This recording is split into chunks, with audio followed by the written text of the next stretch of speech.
પાલનપુરથી 15 કિલોમીટરના અંતરે આવેલા ચંગવાડા ગામે વટીલા ધામ હનુમાન દાદાનું મંદિર આવેલું છે. વટીલા ધામ હનુમાન દાદાના મંદિરે અનેક ભક્તો પગપાળા દર્શન માટે આવે છે.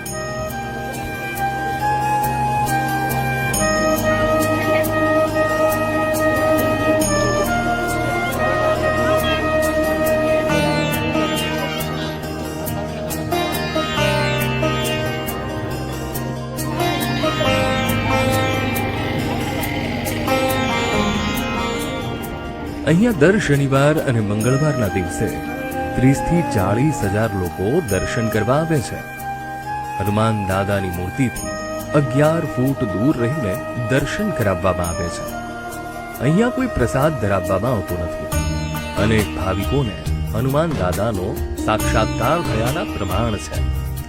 દાદાની કૃપાથી અનેક ભક્તોની મનોકામના અહીંયા પૂર્ણ થઈ છે.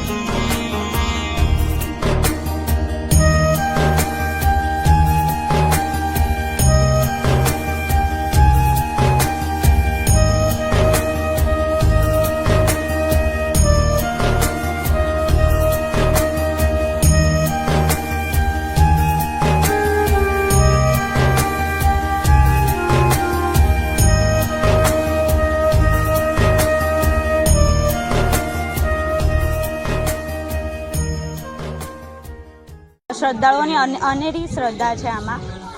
અને એવું કહેવામાં આવે છે કે દાદાને ખાલી અરજી કરવામાં આવે છે અને દાદા એની અરજી સાંભળી લે છે. અહીંયા જોઈએ તો કોઈ દાન પેટી કે કોઈ પ્રકારનું દાન સ્વીકારવામાં નથી આવતું. અને છતાં પણ એટલી શ્રદ્ધાળુઓની શ્રદ્ધા છે કે શનિવાર અને મંગળવારે જોઈએ તો શ્રદ્ધાળુઓ ઉમટી પડે છે દાદાના દર્શન કરવા માટે. અને ગજબની શ્રદ્ધા છે લોકોમાં. મંદિરના ઇતિહાસની વાત કરીએ તો ચંગવાડા ગામે એક મધ્યમ વર્ગીય પાટીદાર પરિવાર રહેતો હતો. આ પાટીદાર પરિવારના બિપિન પટેલ નામના બાળકે 9 વર્ષની ઉંમરે હનુમાન દાદાની ભક્તિ કરવાની શરૂઆત કરી હતી.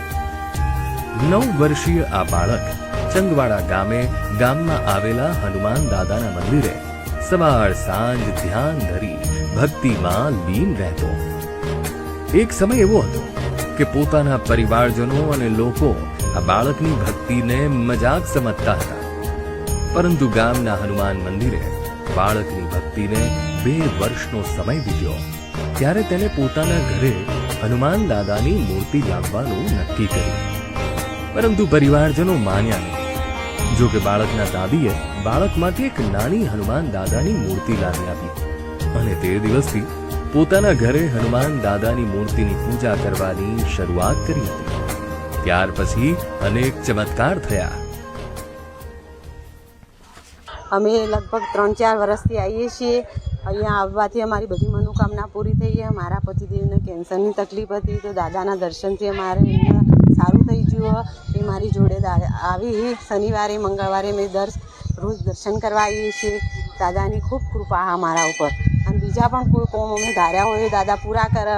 એઓની ખૂબ દયા હા, ખૂબ કૃપા હા.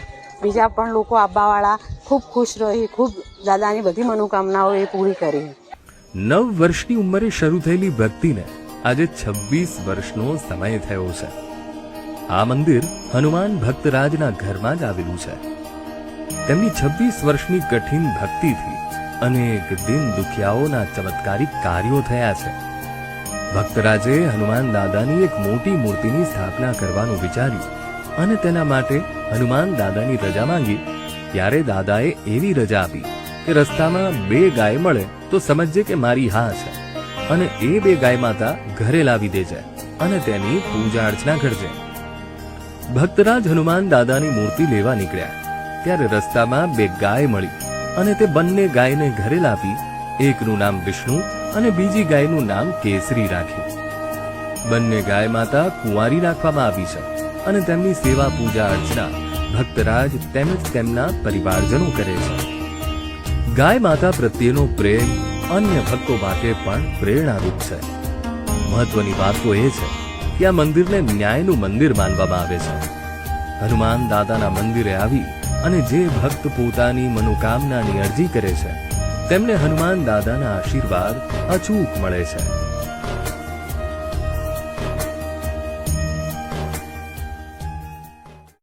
આપ જે ભૂમિ પર બિરાજમાન છો એક વટીલા ધામની તપોભૂમિ, પવિત્ર ભૂમિ છે, જ્યાં વર્ષોની એક પરિવારમાં રામ નામની નિસ્વાર્થ સેવાઓથી હનુમાનજી મહારાજના અહીંયા બેસણા છે. આજે આ ભૂમિ પર વર્ષોથી અવિરત પ્રવાહ ભક્તોનો અહીંયા નિરંતર ઉમટી આવે છે. વટીલા ધામમાં કોઈ પણ પ્રકારની અંધશ્રદ્ધાઓ ચાલતી નથી. અહીંયા કોઈ જોવા પૂછવામાં કે દોરાધાગા થતા નથી. વટીલા ધામની ભૂમિ પર કોઈ સંસ્થા કે ટ્રસ્ટને આધીન નથી. એક પારિવારિક ભૂમિ પર અહીંયા નિરંતર રામ નામની નિસ્વાર્થ ભાવે વટીલા ભક્ત મંડળ પરિવાર વતી દાદાને રાજી રાખવા અહીંયા સેવાઓ અર્પણ થાય છે. વટીલા ધામ ખાતે આવેલા હનુમાન દાદાના મંદિરે સામાજિક જવાબદારીના ભાગરૂપે વ્યસન મુક્તિ અભિયાન ચલાવવામાં આવે છે, જેના થકી અત્યાર સુધીમાં લગભગ 3000 જેટલા યુવાનો વ્યસન મુક્ત બન્યા છે. અહીં હજારોની સંખ્યામાં ભક્તો દર્શનાર્થે આવે છે. મોટી સંખ્યામાં ભક્તો શનિવાર અને મંગળવારે પગપાળા આવે છે. આ વટીલા ધામની એવી પણ વિશેષતા છે કે દેશ અને સીમાડાઓની રક્ષા કરતા જવાનો માટે વર્ષ દરમિયાન ધાર્મિક તહેવારોમાં હવન યોજી તેમની દીર્ઘાયુ માટે આહુતિઓ આપવામાં આવે છે.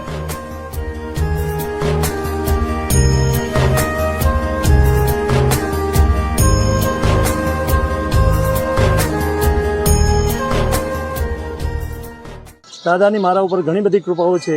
આજે હું દાદાના દ્વારપાલ તરીકે સેવા બજાવું છું અને આજીવન જ્યાં સુધી મારા જીવનમાં મારા શ્વાસ ચાલશે અને મારાથી જે થશે એમ કે મારા પગ ચાલશે ત્યાં સુધી હું દાદાની સેવામાં સદાય મારું જીવન અર્પણ રહેશે.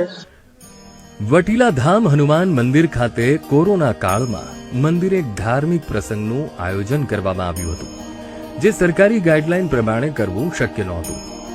51,000 જેટલા લોકો આ પ્રસંગમાં જોડાયા હતા અને તે વખતે સરકારની ગાઈડલાઈન પણ દૂર થઈ ગઈ હતી અને જિલ્લામાં કોરોના પછીનો સૌથી મોટો પ્રસંગ યોજાયો હોવાનું કહેવાય છે. હનુમાન દાદાનું આ મંદિર ન્યાય માટેનું મંદિર પણ કહેવાય છે. દાદાને સાચા મનથી પૂજો તો 7 સમંદર પાર પણ તેમના આશીર્વાદ તમારા પર સદાય રહે છે.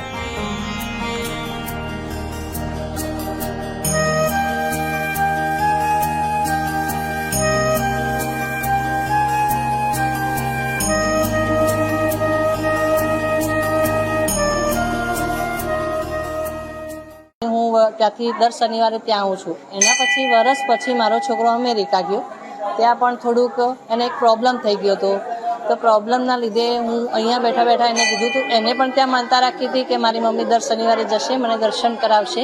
અને હું પણ દર શનિવારે સવારે ટાઈમ મળે તો સવારે ટાઈમ ના મળે તો સાંજે 9 વાગ્યા હોય કે 10 વાગ્યા હોય, વરસાદ હોય, પણ મને દાદાનું એવું કે પ્રાર્થનાથી મને અહીંયા ખેંચીને લાવે જ દાદા કે તારે મારા દર્શન કરવા જ પડશે. એટલે હું અહીંયા વટીલામાં આવું અને દાદાના દર્શન કરું છું. મારી મનોકામના જે કાંઈ ઘેર બેઠા બેઠા માનું તે પણ મારી માનતા પૂરી થઈ જાય છે અને મને એટલો વિશ્વાસ છે કે વટીલા દાદા બધાના કામ પૂર્ણ કરે છે. વટીલા ધામ હનુમાન દાદાનું આ મંદિર પર્યાવરણના જતન માટેનો પણ એક સંદેશો પાઠવે છે. આ મંદિરે વટીલા વન બનાવવામાં આવ્યું છે, જ્યાં અનેક ફળો અને ઔષધિઓ રૂપી વૃક્ષો વાવવામાં આવ્યા છે અને આ વૃક્ષોમાં કોઈ કેમિકલ, કોઈ રાસાયણિક ખાતર નાખવામાં આવ્યું નથી. સંપૂર્ણ પ્રાકૃતિક વૃક્ષો છે. વૃક્ષોના વનમાં રામ, સીતા, કૃષ્ણ ભગવાન, વાલ્મીકી ઋષિ અને શબરીની મૂર્તિઓ મૂકવામાં આવી છે. ભાવિક અહીં દર્શને આવે ત્યારે આ વનની પ્રદક્ષિણા કરે છે. મંદિરના પ્રાંગણમાં ભગવાન ભોલેનાથની મૂર્તિની સ્થાપના કરવામાં આવેલી છે. ભાવિ ભક્તો ભોલેનાથના દર્શન કરી ધન્યતા અનુભવે છે.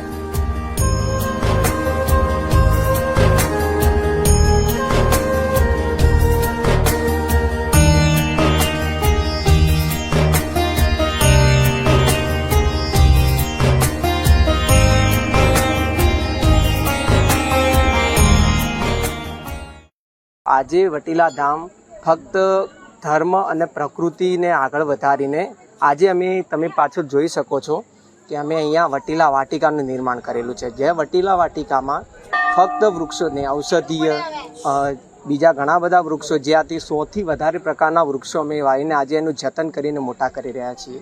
તો વટીલા ધામ બધા મિત્રોને બધા ભક્તોને એ પ્રેરણા આપે છે કે તમે લોકો આજે આગળ આવો, વૃક્ષો વધારેથી વધારે વૃક્ષો વાવો, પર્યાવરણનું જતન કરો.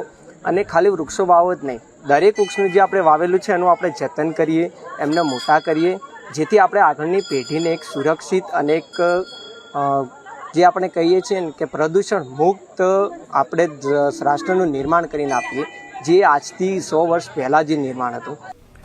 વટીલા ધામ ખાતે હનુમાન દાદાને દરરોજ અલગ અલગ અન્નકૂટનો પ્રસાદ ધરાવવામાં આવે છે. અને આ પ્રસાદની ખાસ વિશેષતા એ છે કે તે કોઈ ભક્તજન પાસેથી લેવામાં નથી આવતો. આ મંદિરના સ્વયંસેવકો પોતાના ખર્ચે અન્નકૂટ ચડાવે છે અને આ અન્નકૂટનો પ્રસાદ ગરીબ બાળકોને આપવામાં આવે છે. વટીલા ધામ ખાતે દરરોજ ભક્તો દર્શન માટે આવે છે. જો કે દર શનિવાર અને મંગળવારે 30થી 40 હજાર ભક્તો દર્શન કરવા માટે ઉમટી પડે છે. અને દાદાના દર્શન માત્રથી લોકોના દુઃખ દૂર થાય છે અને લોકોને વટીલા ધામ હનુમાન દાદા ઉપર ખૂબ જ શ્રદ્ધા છે.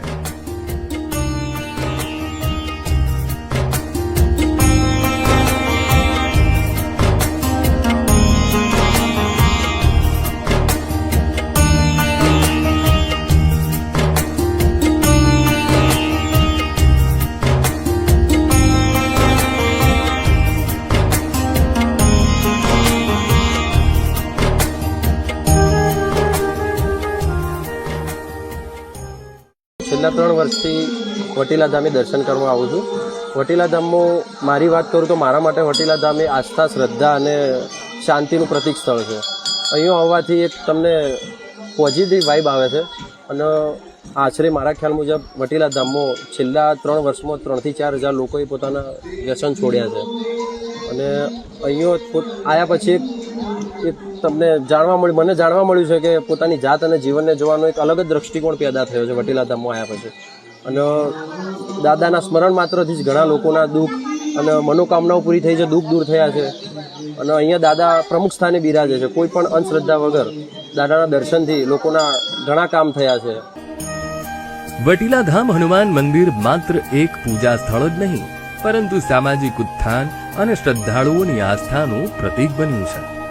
હનુમાન દાદાના મંદિરે આવતા ભક્તોમાં કોઈ નાનું કે મોટું નથી, કોઈ અમીર કે ગરીબ નથી. દાદાના મંદિરે દર્શને આવતા તમામ દર્શનાર્થીઓ માટે એક સમાન નિયમ છે. કોઈને અલગથી દર્શન માટે કોઈ વ્યવસ્થા કરવામાં આવતી નથી. દાન પેટી વગરનું વટીલા ધામ હનુમાન દાદાનું આ પ્રથમ મંદિર છે જ્યાં ધાર્મિકતાની સાથે સાથે દેશ સેવા, પ્રાકૃતિક જતન કરવામાં આવે છે.